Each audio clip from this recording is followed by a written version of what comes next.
Good morning, everybody. It's story time now.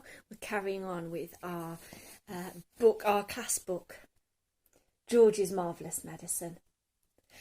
Go and get yourself comfortable somewhere in the house, snuggle up on the sofa, or go and find somewhere cosy to sit so you can enjoy the story and you can read along, or your eyes can follow the text as I read. And while you're getting yourself sorted out, have a think. What happened last week when we were reading? What did George do? And what were the consequences of his actions? See you in a minute.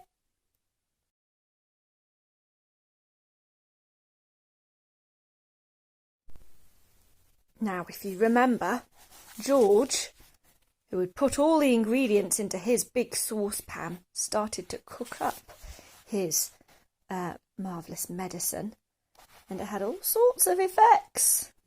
There were all sorts of colours. Smoke came out. It wasn't quite the right colour, so he went and added some more brown paint because Grandma's original medicine was brown. And he put it in a little bottle and waited for it to cool. And then came the moment where Grandma gets the medicine. And she went crazy. At one point, we thought she'd been set alight. And then she got bigger, then got smaller, and then started to grow. We couldn't believe the reaction that she had. Can you see? She got very long and very thin. And she kept growing, and she kept growing, because that's her head coming through the floorboards in George's bedroom. And we left it there. And I said, what do you think's going to happen next? Today, when I'm reading, I've got something I would like you to think about, some questions I would like you to think about. Morning, Smudge. Some questions I'd like you to think about.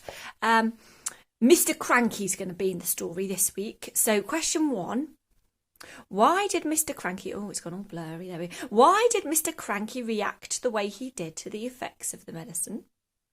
And number 2, were you surprised by his reaction? So 2 things to think about as I'm reading today. And I'm going to start on our next chapter, which is called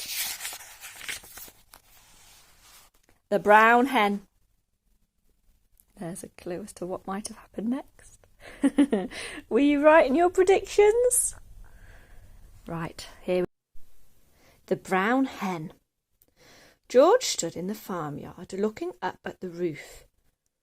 The old farmhouse had a fine roof of pale red tiles and tall chimneys. There was no sign of Grandma.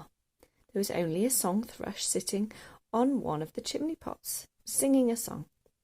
The old Wurzels got stuck in the attic, George thought.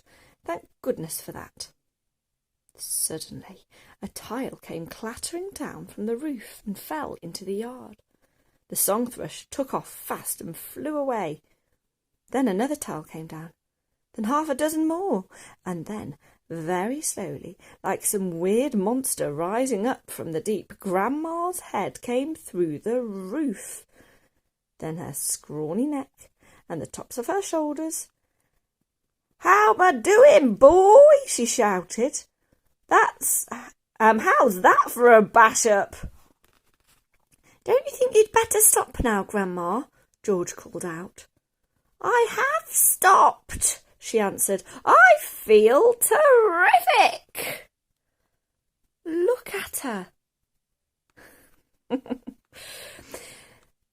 "Didn't I tell you the magic powers? Didn't I warn you I had wizardry in the tips of my fingers? But you wouldn't listen to me, would you? You wouldn't listen to your old Grandma." "You didn't do it, Grandma," George shouted back at her. "I did it. I made you a new medicine." "A new medicine? You? What rubbish!" she yelled.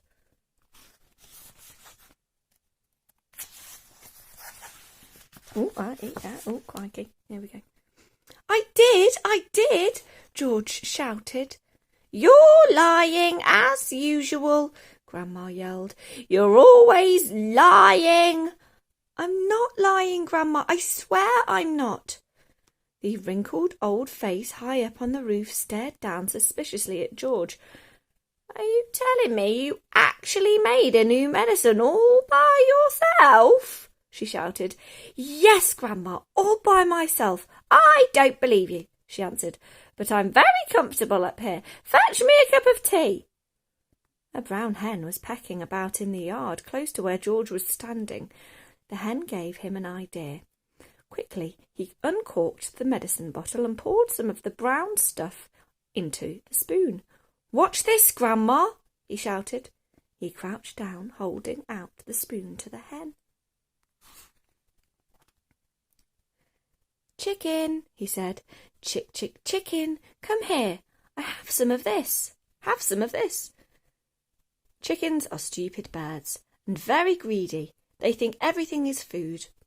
This one thought the spoon was full of corn. It hopped over. It put its head on one side and looked at the spoon. "Come on, chicken," George said. "Good chicken. Chick, chick, chick." The brown hen stretched out its neck towards the spoon and went peck. It got a beak full of medicine, and the effect was electric. "Ow!" shrieked the hen, and it shot straight up into the air like a rocket. It went as high as the house.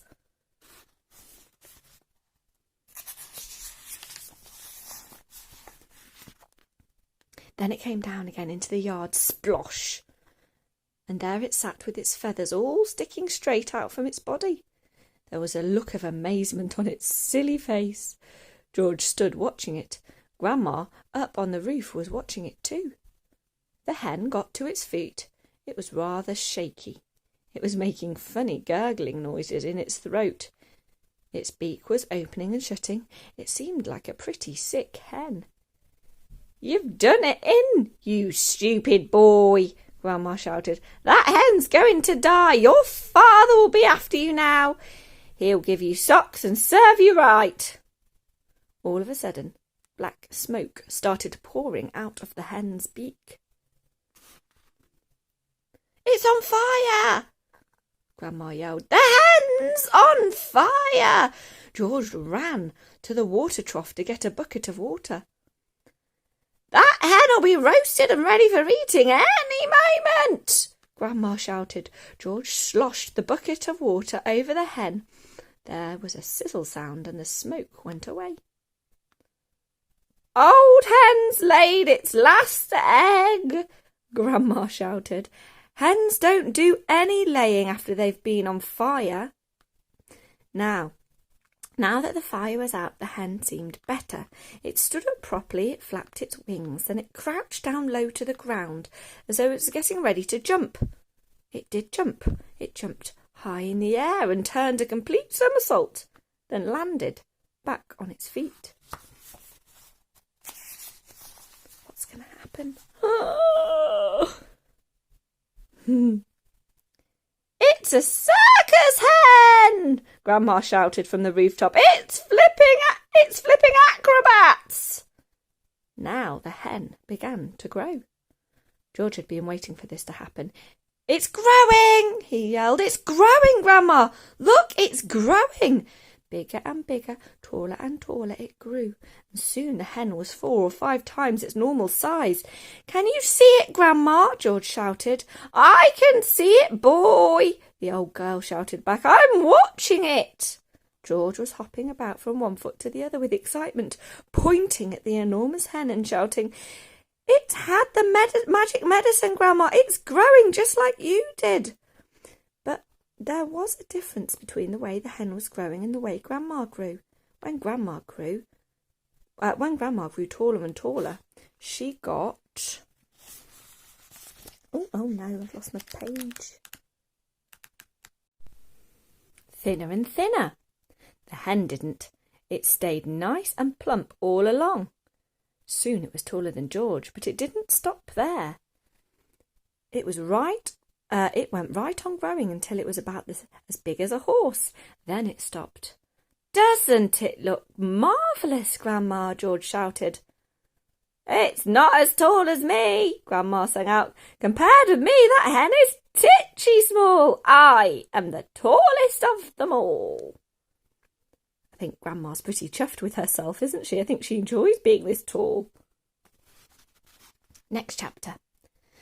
The pig, the bullocks, the sheep, the pony and the nancoat. At that moment, George's mother came back from shopping in the village. She drove her car into the yard and got out. She was carrying a bottle of milk in one hand and a bag of groceries in the other. The first thing she saw was the gigantic brown hen towering over little George. She dropped the bottle of milk. Then Grandma started shouting at her from the rooftop, and when she looked up and saw Grandma's head sticking out through the tiles, she dropped the bag of groceries. "How about it then, eh, Mary?" Grandma shouted. "I'll bet you've never seen a hen as big as that. That's George's giant hen, that is." But, stammered George's mother. "It's George's magic medicine," Grandma shouted. "We've both of us had it, the hen and I."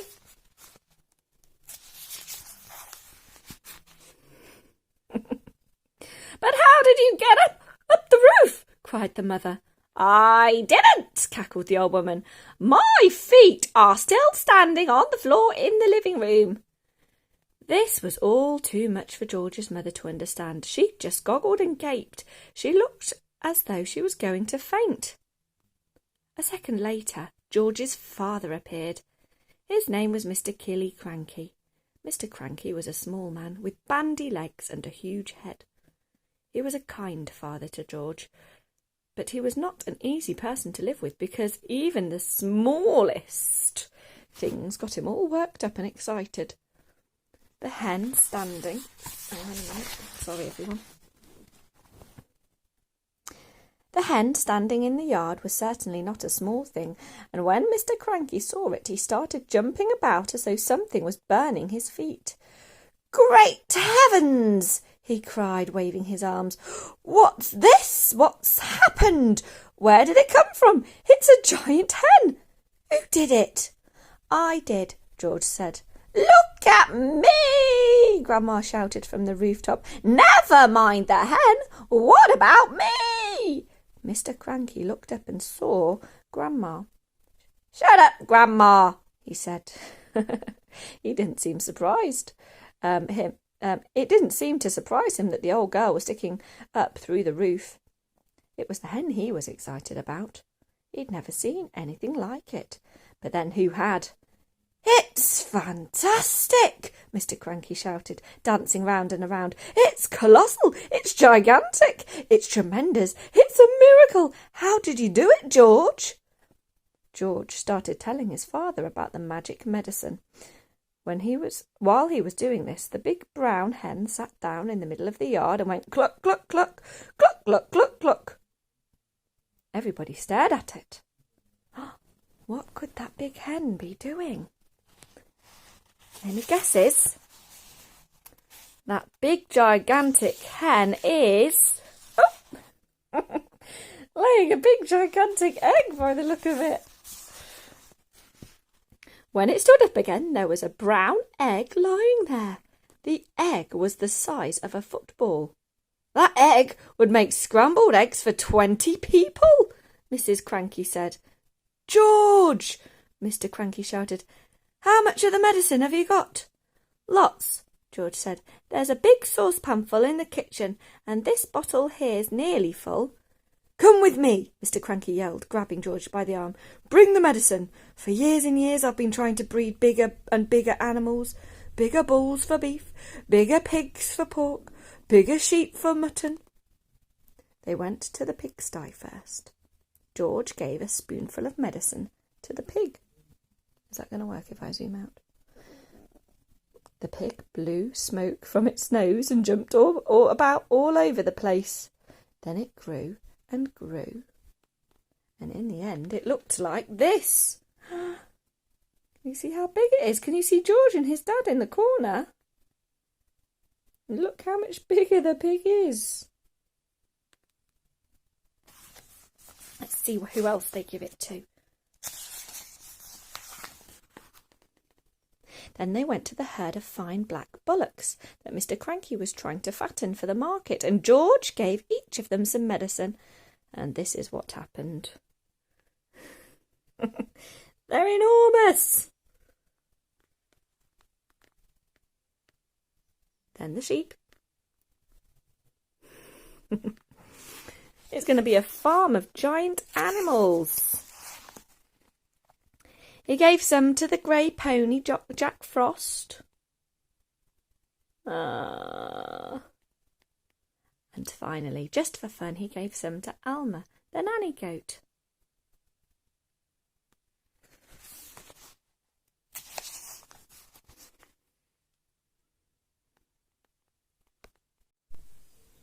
A crane for Grandma. Grandma, from high up on the rooftop, could see everything that was going on, and she didn't like what she saw. She wanted to be the centre of attention, and nobody was taking the slightest notice of her. Sorry, everyone, quick movement. George and Mr. Cranky were running round and getting excited about the enormous animals. Mrs. Cranky was washing up in the kitchen, and Grandma was all alone on the rooftop. "Hey, you!" she yelled. "George, get me a cup of tea this minute, you idle little beast." "Don't listen to that old goat," Mr. Cranky said. "She's stuck where she is, and a good thing too." "But we can't leave her up there, Dad," George said. "What if it rains?" "George!" Grandma yelled. "Oh, you horrible little boy, you disgusting little worm, fetch me a cup of tea at once and a slice of currant cake." "We'll have to get her out, Dad," George said. "She won't give us any peace if we don't." Mrs. Cranky came outside, and she agreed with George. "She's my own mother," she said. "She's a pain in the neck," Mr. Cranky said. Here we go. "I don't care," Mrs. Cranky said. "I'm not leaving my own mother sticking up through the roof for the rest of her life."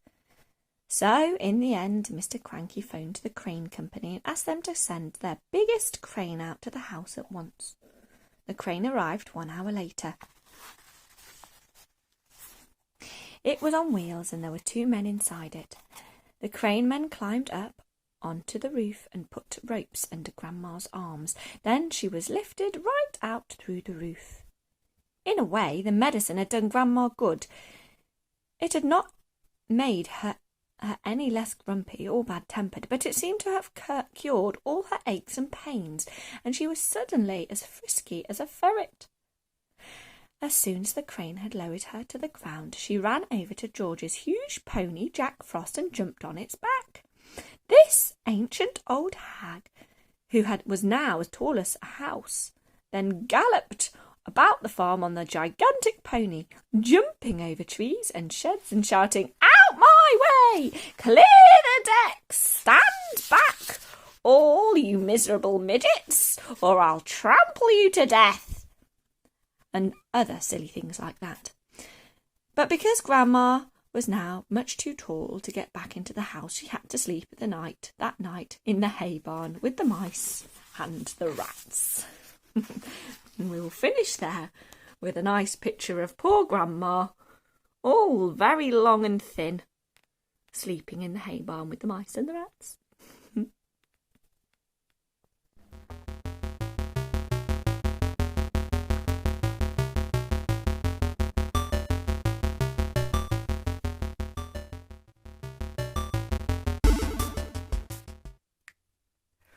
Number 1. Why did Mr. Cranky react the way he did to the effects of the medicine? Number 2. Were you surprised by his reaction? You can answer those questions on a piece of paper, neatest handwriting. Start with a capital letter. Finish your sentences with full stops and try and include quite a bit of detail if you can. It'll be wonderful to see your answers and what you thought. So make sure you send those into Seesaws. And I hope you're enjoying it.